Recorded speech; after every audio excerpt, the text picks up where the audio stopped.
9. A coded message Odd was led into the principal's office under escort from Jim Morales. As soon as Mr. Delmas raised his head from the documents scattered across his desk, the boy wriggled out of the gym teacher's grasp and burst out, "What happened yesterday evening wasn't my fault. I went to use the bathroom and ended up in your daughter's room by accident. I'm innocent the first tell you." Principal Delmas nodded seriously. "I know that, Odd." "What? How do you know?" "I have not asked you to come here regarding any form of punishment." Smiling, Odd sat down in one of the study's leather armchairs and crossed his legs. If his innocence wasn't in case, he was only too happy to chat with the principal. "Fire away then, how can I help you? Do you need advice, perhaps?" Delmas and Jim stared at him in amazement. "Yes, I know, I might not look it, but I'm actually a great listener. If something's troubling you then feel free to bring your problems to me." The principal shook his head and the serious expression from before reasserted itself across his face. "No, Odd. I'm afraid this is a more troubling situation. I've just received a telephone call from your mother." The boy jumped to his feet, all joking forgotten. "Something's happened. It appears that last night your family's home was burgled. In the process, the thieves attacked your father. I don't want to worry you, but at this time he has been hospitalized." Odd staggered, mumbling half-shaped words, and Jim put a hand on his shoulder to steady him. The headmaster nodded. "Now, your father is uninjured, but somewhat confused. For his own safety they're holding him for further observation, but nothing more. If you wish, you can visit him." "Of course I do," the boy exclaimed. "I imagined you would, and I've already arranged for a taxi. Jim will accompany you to the station and on the train. When you arrive, your mother will be there to collect you." Odd felt as if someone had struck him upside the head. It was impossible that someone could have inflicted some evil on his father, the fairest and most even-tempered man in the world. Impossible. Jim seated himself aboard the train and awkwardly gestured for Odd to take the seat next to him. Not much accustomed with showing kindness to the students, he seemed rather out of his depth. "Now, don't you worry," he smiled. "Jimbo's here with you." The boy gazed back at him, puzzled. "Jim, I really want to talk to my mom." Jim agreed, and Odd stepped out into the corridor. The train slowly pulled out of the city, gradually gathering momentum. It was half an hour to home. A long half an hour. Pulling out his phone he called his mother, who although agitated sounded strained and quiet. Eventually he insisted that she tell him what had happened. At times it could be so difficult to communicate with her. "I had gone to sleep," Mrs. Della Robbia explained. "But I woke up when I heard noises. Someone rang the doorbell and your father went down to open it. I waited for a bit, but he never came back up. I was afraid. I rushed down and found the door wide open. There was a pickup parked in front of our house. When I came out of the house, a man threw your father out of the vehicle, and then fled. I then ran towards him." "How's Dad doing?" Odd asked anxiously. "He has a few scratches, but nothing serious. He was unconscious. The man must have given him a nasty whack to the head, because when he woke up, he didn't remember anything." Marguerite paused, then continued, voice trembling, "Oh Odd, I knew he was going to do something. The other day, I felt like I was being watched at home, and then there was this story with the open window, the groceries on the ground." Her son was seriously beginning to lose his patience. What on earth was she talking about? Luckily, his father was okay. But who had attacked him? "Mom," he said, annoyed. "Try to remember. Describe this pickup to me." "I think it was black, and old. I was too upset. I can just confirm that there were 2 dogs inside it. They had their muzzles pressed against the window and were barking." "Dogs?" Odd cried. "Are you sure? Did you call the police?" "Of course. They're even going to do an overview of the house this afternoon." "Great. Anyway, I'm on my way there." He reflected for a brief instant, then added, "Mom, I love you." Then he hung up. During recess, Jeremy often preferred to stay in the classroom to revise his work than go talk with the others outside. Once empty, the classroom was a very relaxing place. He could also think about all the events of the previous night, Richard, Eva. And then his phone rang. It was Odd.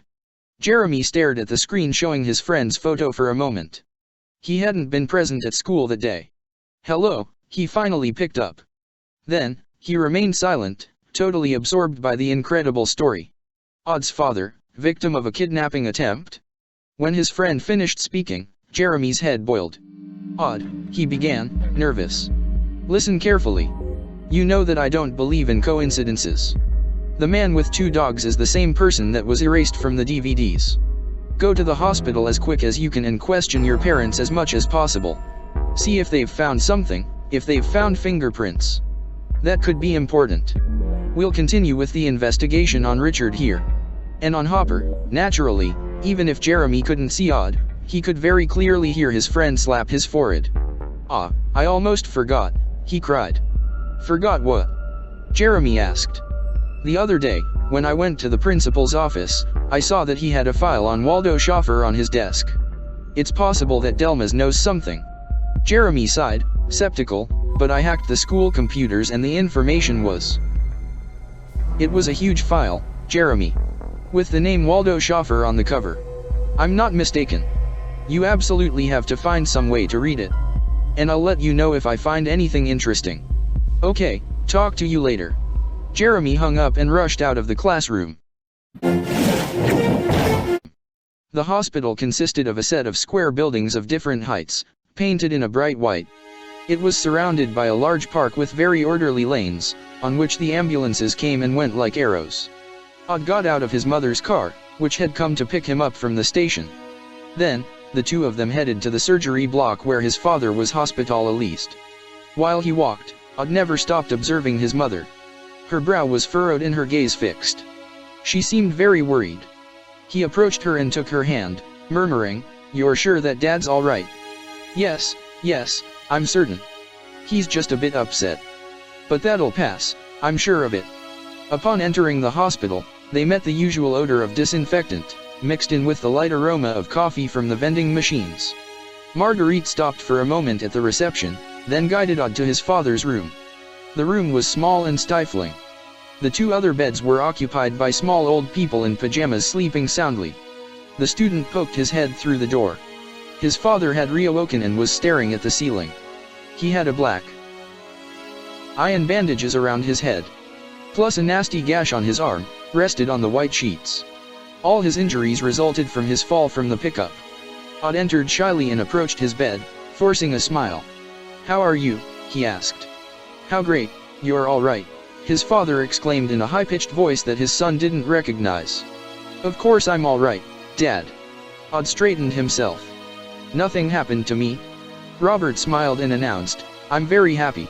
Walter dismissed me, and..." "How are you?" Odd leaned forward, eyes wide. "Walter? Who are you talking about, Dad? Everything will be fine here, I'm sure. And then I want some biscuits." "Walter, it's a shame, but there's a balance sheet to fill out, or so." Odd's father continued to stammer a series of nonsense phrases, then let his head drop onto his pillow, exhausted. Finally, he turned to his son and blurted, "I feel like I know you, young man. What's your name?" "Odd, Dad." "I'm Odd." "A nice name," his father breathed. "In English, that means strange. You know that? If I ever had a son, I would have liked to have called him that too. But you, with that hair, you are it a little strange." The young boy nodded, kissed his father, then rejoined his mother, who was waiting for him in the hallway. "He's in bad shape," he said gravely. "No," she assured him, nervously shaking. "I already told you, he's just confused. The doctors say that it's because of the trauma, but soon, he'll be back to normal. Don't worry." Odd remained silent. At that moment, the only thing that could really help his father was to discover the identity of the man that attacked him. He had to do as Jeremy suggested and interrogate his mother. Odd smiled at his mother, then indicated to 2 empty chairs in the waiting room. They sat down, and Odd began his investigation.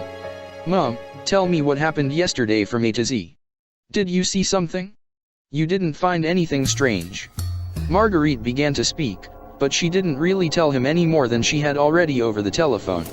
A pickup, maybe black, with 2 dogs. Which had sped away as soon as she stepped outside. "Oh, I almost forgot," she added suddenly. "There's also this."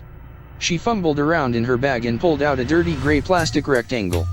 It looked like a car had driven over it. Odd took the object and turned it in his hands, observing from every angle. "What is it?" he murmured. "It looks like a memory card for a camera." "I found it next to Dad when I ran towards him," his mother clarified. "Do you think we should give it to the police? Maybe the man who attacked him was the one who lost it, a memory card. Very strange." Odd slipped it into his pocket. It could contain some clues. He examined her quietly. "The police? It's not worth it, Mum," he lied. "This card is Dad's. It must be one of his work documents, or something like that. You told me that he was working last night, right?" His mother nodded her head. Ulrich sighed. The menial tasks always fell to him. Caddick's cafeteria buzzed with teens talking and looking for a place to sit. Sissi was eating beside her bodyguards Hervé and Nicholas, but when she saw Ulrich approach, she smiled at him and pushed Hervé out of his chair. "What a surprise, Ulrich. Were you looking for me?" Yeah," he murmured. "Well, sit and eat with me." Hervé and Nicholas were just about to leave. "But you were just about to leave?" Sissi insisted with an unanswerable tone. The two boys were forced to obey. They took their trays and went elsewhere. Ulrich sat next to the young girl, who immediately wrapped an arm around his neck. And pressing her cheek against his, she whispered, "So, tell me everything." Actually, I needed a favor." Sissi cut him off. "But of course. So, you need me." Ulrich rethought everything Jeremy had advised him that same morning, just after Odd's phone call. According to them, it was easy. 2 or 3 small compliments, a little flirting, and poof, the deed was done. Yes, it was exactly that.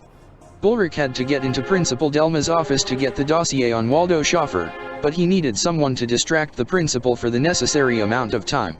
And Sissi was the ideal person. He just needed an excuse to convince her, and they found one. Several days earlier, Professor Hertz gave Ulrich a bad grade. So, he could tell Sissi that he decided to play a prank on the teacher to get revenge, but for it to succeed, he needs the key to her office. The key which, coincidentally, is kept with all the others in the principal's lair. According to Jeremy, this story would definitely work.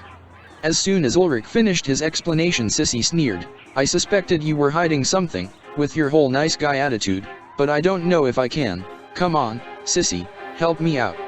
After that, we can celebrate together." With every word, he grew more confident.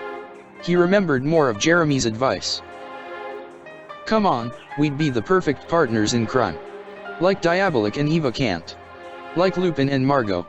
Like Robin Hood and Princess Marion." Sissi jumped at the word princess and grinned. "Wow. Princess. Downright. Yes, whatever makes you happy," Ulrich said. "So, do you really want to help me?" "Meet me in my room in 4 hours, the girl ordered. "That way, before you go, I can show you my new clothes." Ulrich made an insurmountable effort to mask his boredom. Pfft. Girls' clothing. But well, that was the price to pay to help Elita find her mother.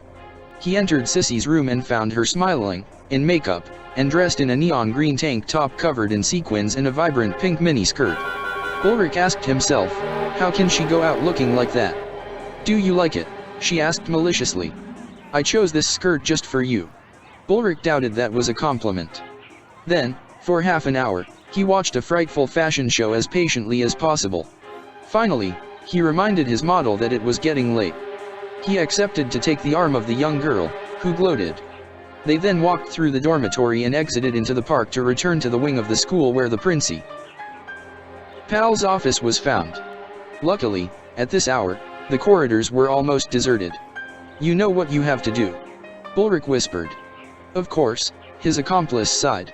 "I take care of Daddy, and you go in and take the keys for Professor Hertz's office, then we get out." "That's it." "Great." They stopped in front of the heavy wooden door and Ulrich knocked timidly. No response. Sissi then opened the door and stuck her head in. "Daddy's not there," she whispered. "Come on, let's go in and take the keys, quick." "No, wait," Ulrich said, stopping in his tracks. "What if he comes back? I'll go in alone, and you stay outside and keep watch. If your father arrives, try to distract him and keep him away from here so I have time to escape." "Okay." The plan wasn't bad. Ulrich entered Delma's office and closed the door behind him. The room had been well cleaned. On the left, by the wall, was the set of keys with which one could open all the doors in Caddick. And on the right, next to the two leather armchairs, there was a large metal filing cabinet. Well, Ulrich sighed. Off to work. The cabinet, of course, was locked and there were no labels on the different keys. Smart. How does the principal find what he needs when he needs it? For 10 good minutes, he tried the keys one after the other on the drawers. And by chance, the last one was the right one. The cabinet contained absolutely all the files concerning the students and teachers at Caddick. Ulrich opened the drawer labeled P, Z and began to search. Well, there was his file too, Ulrich's turn. Unfortunately, he didn't have time to read it. However, on the first page, he saw a post-it written by Professor Hertz, which said, "Intelligent student, but not very APPLE'd." Ulrich shook his head and continued to search in the opposite direction. Stern, Steiner, Skinner, Salper. No Schoffer. Maybe he put it under W, for Waldo, then. Not that either. Where had the principal really stored it? Sissi knocked on the door and whispered, entering, "Hurry up, I'm not comfortable out here." "But? What are you doing?" "Nothing, I haven't found the right key." "Come on, hurry. Get a move on." Alone once again, Ulrich started to turn around in the room. The file was surely somewhere. The desk. There were 3 drawers, which were also locked by key. And they can't be seen until seated on the principal's chair. That's why he hadn't noticed them. He nervously tried the keys one after the other, but the drawers didn't open. The lock was too small for each one. Where had Delmas hidden the right key? Sissi knocked on the door once again. She was really beginning to lose her patience. Desperate, Ulrich stooped down to check if there was any key taped to the bottom of the desk. Nothing. And above, there was nothing but a pen holder. But, bingo! The key was hidden under the erasers. The first drawer contained a yellow dossier, with Waldo Schoffer written on it in marker. Ulrich's mission had finally succeeded. He slipped the file into his pants, covered it up with his t-shirt, then put everything back in place before leaving the office. "That's it," he said to Sissi, relieved. "Thank you so much." But then, at that same moment, Principal Delmas appeared at the end of the corridor. "Hey, you two. What are you doing there?" Ulrich felt his heart stop. "We came to find you, sir," he responded in a wobbly voice. Sissi wanted to talk to you and I accompanied her. But I have to go now, it's very late and I haven't finished my homework. Goodbye." Without waiting for an invitation, Ulrich ran like crazy into the corridor. Jeremy and Yumi knocked on Elida's bedroom door. But it was Odd who opened it. "What are you doing there?" they asked, surprised. "And your father, how is he?" Odd let them enter. Ulrich was also there, seated on the bed, near Elida, hands crossed behind his head. "He's not too bad," Odd responded, shrugging. "But he's completely lost. He didn't even remember that I'm his son. Anyway, my mother spoke with the doctors who confirmed that it's normal after such a violent hit. I insisted to come back here as soon as possible because I think that what happened to him is undoubtedly our fault." "Of course not," Elida reassured him. "It's absolutely not your fault. Maybe, but it's up to us to resolve this." Suddenly, Jeremy noticed the large dossier on the desk. He then turned to Ulrich. "You succeeded? You found the file?" "Yes, and I even got Sissi to help. But I wanted to wait for you to open it." Jeremy grabbed the sleeve religiously and sat on the floor, leaning against the bed. He removed the rubber band.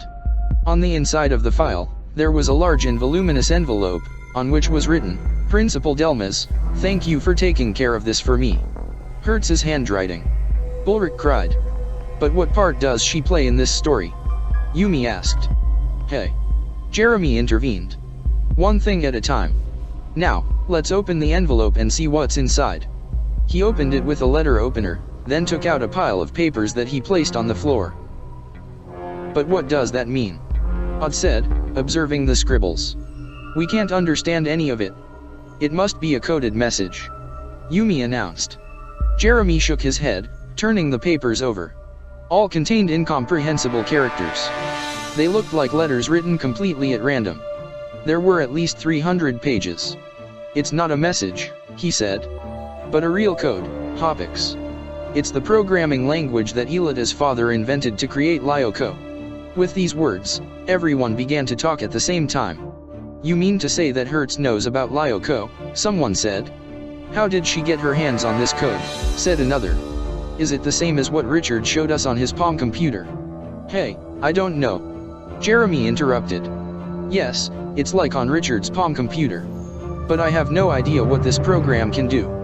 But understanding it is super simple. Odd announced, laughing. You just have to go to the old factory, turn the supercomputer on and copy the thing. Then we'll see what it does. The supercomputer can't be reactivated. Jeremy replied. Need I remind you that, in his video, my father ordered us to shut it down. Elida recalled. We can't go on like this. Yumi cut in. This story keeps getting more and more mysterious. The supercomputer really seems to be the only thing that can get us out of it. Oh, but have you forgotten X.A.N.A? Ulrich added. He was defeated, but we don't know what will happen if the XANA problem has been resolved. Odd grumbled. The last thing we need is resolved problems coming up again. It's pointless to dwell on this. Jeremy yelled. I'm not reactivating the supercomputer. The word X.A.N.A always gave them chills. The program Jeremy and Hopper launched in Carthage, and that Hopper had powered by sacrificing himself, had it really been powerful enough to exterminate each fragment of the dreaded artificial intelligence? Suddenly, Odd got up and swung the bedroom door wide open. Eva Skinner fell to the floor. What are you doing there? He asked, surprised. Nothing, the young girl responded with a large smile. I was looking for Elida. I was going to knock, but I heard yells and non-stop talking about a supercomputer. What were you talking about, anyway? Oh, nothing, Jeremy answered immediately. Odd cast a glance at his friend and said, come on. She helped us yesterday afternoon, we can trust her, can't we? This could be the moment to explain our little mysteries, don't you think? Okay. Yumi said. But we're counting on you, Eva. Do you promise not to say anything to anyone? Promise. In his apartment, Grigory Nektapoulos tossed a bone to Hannibal. The hound immediately threw itself onto the rug, hungry. Then, the man concentrated once again on the screens with a sneer, but of course, children. Go on, go to the supercomputer, I won't tell anyone either. Scout's honor. That was quite a big chapter, huh? So, a bit more mystery to solve. I'm gonna try to get back into doing this book series because, again, I enjoy Lyoko so very much. But it's getting kind of to the point where I'm putting through all this drama, all this everything. I'm trying my best, people. So, I was gonna do a video where I was gonna say that I was down on myself for everything that happened. But then I just got so lethargic, so I thought, why not make a new episode of the codelyoko book reading anyway? So anyway, for those who have been confused of what was going on, I'm going to include the video in the previous part in the description below.